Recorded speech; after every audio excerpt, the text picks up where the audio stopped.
Okay, good morning, everyone. So I'm going to talk about what Ensembl is doing in terms of regulatory annotation using the AQUA-FAANG data. But first, just to highlight the people doing the work. So Paula and David are done a lot of the coding on the back end in terms of our pipelines and analysis, but also working on some of our newer front-end analyses that we're hoping to bring sometime probably next year. And Gabriella has got a lot of experience within bioinformatics analysis, so she helps us a lot on the scientific aspects of our pipeline and checking the quality of what we're doing. Malcolm is developing various methods, and he's going to talk just after me, so you'll hear more about what he's doing. Then we within the sort of wider team of Peter Harrison, who you might have come across in AQUA-FAANG or EUROFAANG. Right, so our goal in Ensembl regulation is to use publicly available data for our regulatory annotation. So we try to make everything we do public, both the methods we use and the data that we're analyzing. Currently, we've got a build, as we call it, for human and mouse. This is coming out of the ENCODE and Blueprint projects. But now with EUROFAANG, both with gene switch, which is pig and chicken, and AQUA-FAANG, which is a number of fish species, as you know, we have been expanding into these species, but we've also been updating our pipeline infrastructure and methods. So what I'd like to cover is a bit of the data that we're analyzing from AQUA-FAANG. So for those of you who don't know, the data we use is that which is registered in the FAANG data portal. Just going to try a laser pointer. So this screenshot here shows you a screenshot of the FAANG data portal. Here's the URL. And so we pull in data from here. And then we have two main releases coming this year. The next Ensembl release is 110, which is due in May or June. And this, the data that we're releasing, the analysis we're doing is ATAC-seq, primarily in these three fish species, salmon, turbot, and sea bass, with some data coming in from rainbow trout. And then in the autumn is the next release of Ensembl. This is filling in some of the gaps for trout and then adding carp as well. And then we're hoping also to bring in the chip-seq data. So I think it's worth just first defining something that we use a lot within Ensembl regulation, which is the concept of an epigenome. So firstly, I think in terms of biological replicates, I think this is a good way to think of an epigenome. So when you are doing repeated assays of different sort of biosamples, typically these share some characteristics of interest, generally defined by the experimentalist in terms of the experimental design. But when you come later to analyze, the analyst could also be combining different sources, looking across different things, and might have a slightly different definition of what is a biological replicate. But these shared characteristics you can think of as the epigenome. So it's important for us, both because our interface assumes an epigenome, but also because our peak caller that we use is GenRich. It uses biological replicates in its statistical tests for peak calling. So we need to actually provide the grouping of what constitutes the different biological replicates before running our peak calling. We would prefer, ideally, to be able to provide a flexible approach so you could look at the different features of interest that you have. But we needed to fix this for the purpose of GenRich. And so what we have chosen is somewhere around about 3 biological replicates. So we have, for example, 3 biological replicates for brain female, 16 months, another rep3 for brain male, 9 months within this particular fish species. You could combine these, of course, if you're interested purely in the brain 16 months. You could just look at brain. So there's different ways you could define your epigenomes of interest. We have chosen these because 3 is about right for being sensitive enough and specific enough to get interesting results. You could then potentially see some differences between male and female, but obviously if you combine them, you'd get increased power in a sense to detect more with less noise. So there's a balance, but we're hoping that 3 is about right for our current release. Right, so then looking at 110, here's a table of the different number of epigenomes that we are releasing. So you'll see we focus, as I mentioned, on ATAC-seq. We have tissues and embryos coming in from AQUA-FAANG, about six or 7 different tissue stages, embryo stages, and 20 epigenomes, bearing in mind that's male and female. And with these 4 species, as you can see, rainbow trout is just coming in with embryos.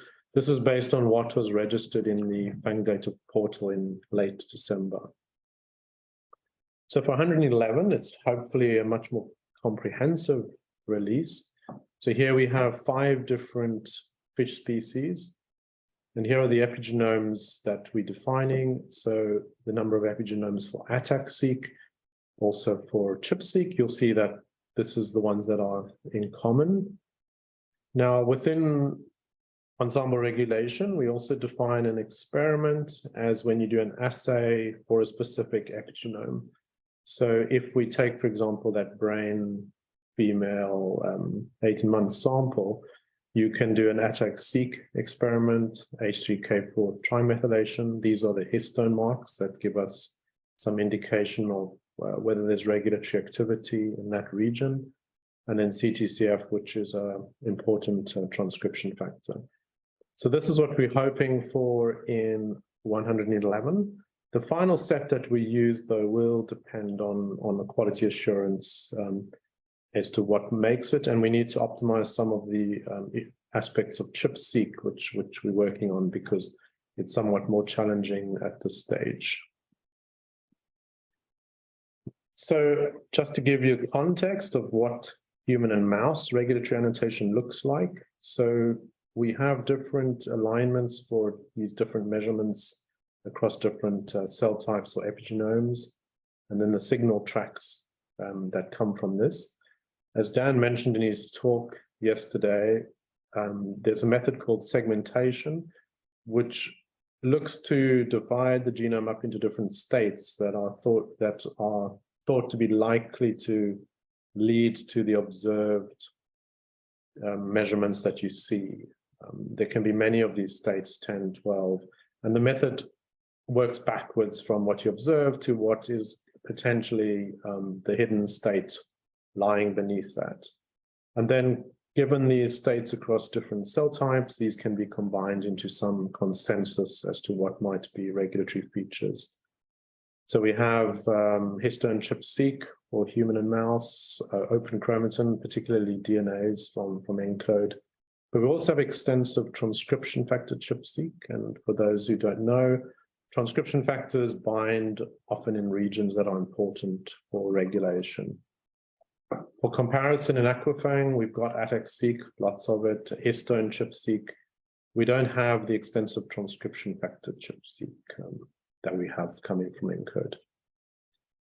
Okay, so 2 slides just on the approach we're taking then for AQUA-FAANG. So as mentioned, our human and mouse annotation is based on chromatin segmentation, chromHMM specifically, which was developed as part of the ENCODE consortium. It's worth mentioning, though, that chromatin segmentation does have some disadvantages. Firstly, ChIP-seq can be noisier than ATAC-seq. So this means that in a given cell type, you could miss some marks in certain regions, so false negatives. You could increase the sensitivity, but then you're likely to get more false positives coming in. And so the actual experimental conditions can matter a lot. And some antibodies, for example, might be more successful than others. Certain cell samples might be more or less successful. So you can get a bit of noise and variability in segmentation. So there's a lot of methods to help with this. There's imputation for missing data. That you can use the transcription factor ChIP-seq very usefully to reduce this noise. And there's also various other specialized methods that can help. This does mean, though, that it's fairly labor intensive in terms of the analysis. And also the labels are a result of many steps. So the link between the ultimate segmentation labels you get and the actual primary data that led to it is fairly indirect and difficult if your focus is transparency. If you would like to be able to make it obvious to the users of our annotation as to how we got the annotation, this does make that fairly challenging. And in the end, often segmentation labels are interpreted because the labels don't come with a specific biological function. You have to work out what these labels mean, and they are often interpreted anyway by using the underlying histone marks. So it's also then within ENCODE, their regulatory annotation that they provide in the screen catalog is in the end based on open chromatin, not segmentation. So here's just a figure of theirs showing that it's from these representative DNase hypersensitive sites, and then overlapping with various histone marks to decide what regulatory function the different elements might have. We find that the ATAC-seq peaks from AQUA-FAANG are reliable. They also combine well across epigenomes, and the biology of these open chromatin regions is also very helpful in that it correlates strongly with transcription factor binding, which, as I mentioned, is a key aspect of regulatory regions. So having open chromatin can give you some confidence that there is transcription factors binding there, which is very useful when you don't have transcription factor ChIP-seq. So therefore, our Ensembl regulatory annotation for AQUA-FAANG is based on open chromatin. So what does it look like? So these are preliminary results that we're going to release in 110. So for these 3 species that we had sufficient data for, we have these open chromatin region numbers over here. You can see you have more in Atlantic salmon, and then promoters are where these open chromatin regions overlap transcription start sites. There are a lot more transcripts in the Atlantic salmon. The genome is also bigger, presumably from the whole genome duplication event. So the larger number here fits in with that expectation. Here are the sort of lengths of these elements for your interest. So typically around 200 to 400 sort of base pairs in length, and then gradually decaying at to the longer lengths. Okay, so now this functionality is not available yet. This is coming out, as I mentioned, in 110. So please bear with me with screenshots. But just to give you a flavor of what's coming, I thought it could be useful. So if you start with a gene view, which I think Alina's covered, there might, for example, be here, say, the IGF gene focusing on, you'll see the different transcripts. Hopefully it's clear enough. You've got open chromatin regions here, and then overlapping the transcription start site here are the ones in red, indicating potential promoters. Now, if you click on one of these, a sort of dialog pop-up menu appears, and if you go via the ID there, you get to a regulatory feature view. And the main use of this view is the sort of activity display down below here. And so you'll see here we have liver activity, which means we're detecting open sort of peaks, or open chromatin in these epigenomes and not in these. There's a missing liver because of issues in terms of quality, because not many peaks came through in that particular one. But there looks like a nice a nice grouping in a sense, and looking at the sort of where this gene might be expressed, this seems like a plausible result.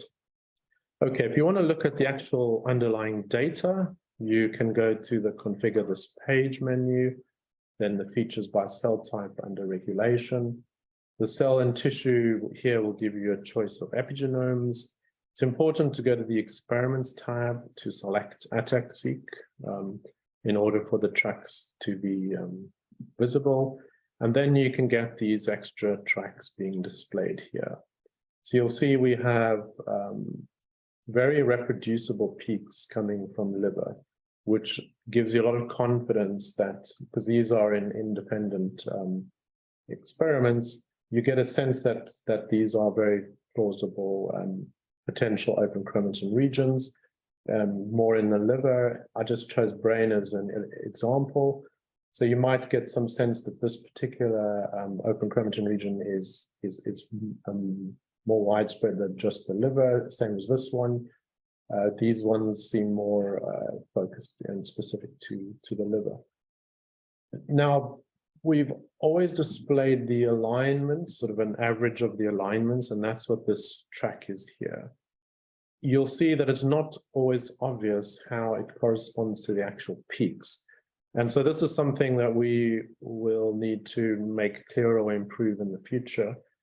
But the reason behind this is because the peak calling, well, there's a few reasons. One is this is an average over different experiments, whereas this one is using a statistical method where it's taking into account the actual biological replicates and using a proper statistical test to do the peak calling. Secondly, we have multiple alignments, and this is an average of the primary alignment. So if something is aligning in multiple places in the genome, our peak caller is able to take that into account in its peak calling. And then this particular one, the reason there's no peak is potentially because either of a repetitive region or PCR duplicates that are not filtered out in this alignment track. So it's just good to know some of the differences there and why you might not see a direct link between the so-called signal line and the actual peaks. Okay, so a little interlude, just it's not really, we can't go into huge detail here, but just to at least highlight that there are some limitations in terms of peak calling. So one is, of course, that an experiment might be less successful in one cell line, for example, and therefore you don't detect a peak.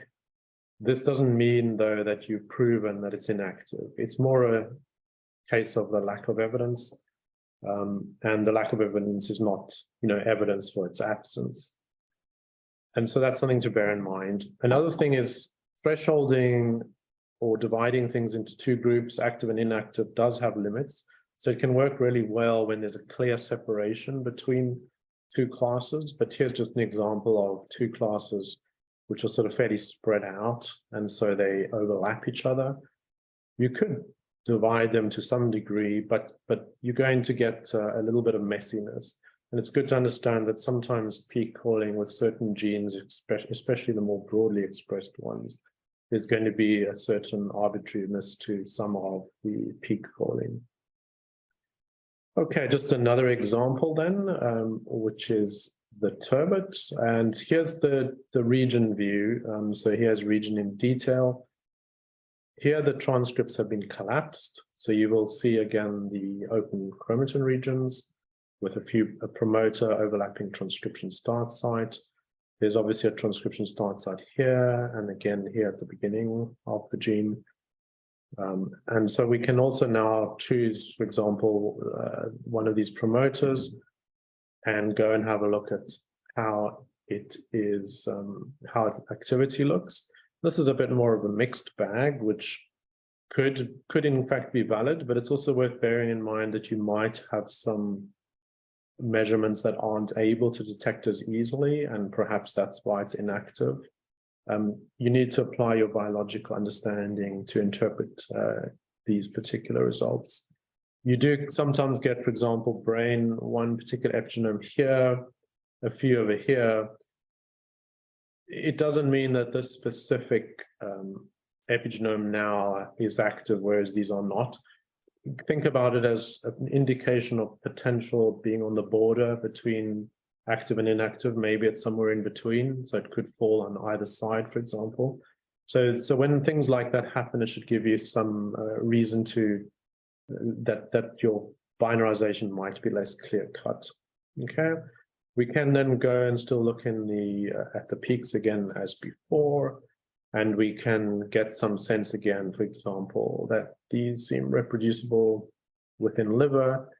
this particular one is looking quite interesting in terms of the brain region, although it is, I cut this one page into two, so these are the same one coming through here, so it might be a bit more of a ubiquitous element. So these are, I guess, some of the ways that you can approach interpreting regulatory annotation within Ensembl. So just to sort of wrap up then with some of none of this is perfect, and it's good to understand some of the areas of improvement. So we do in 110 have a few small breaks within peaks. These come from very small repetitive regions, which we mask out all repetitive regions, but we get these little breaks coming from the small ones. So we're going to adjust that to remove this part or these breaks from 111. The IDs we're using are not especially stable. So if you'd like to refer to a regulatory feature, using the coordinates or nearby gene is a more stable marker, I would say, than using the actual ID. This is something we might address in the future, but currently this is not the case. We are, as I mentioned, looking at different ways to provide better analysis tools for more flexible ways of grouping and viewing data across epigenomes, looking at the features of interest that you might want to see.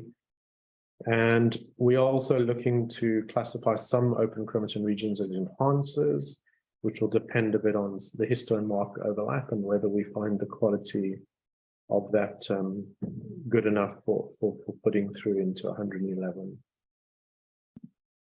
There are other resources, so when 110 goes live, do look out for the annotation and prediction tab, and then within there you will find a section on regulation, and you can get more information on the pipeline and the methods that are used here and other vertebrates.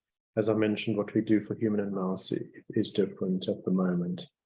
There will also be our peaks will be made available on the FTP, so you'll be able to download those and look at them yourself.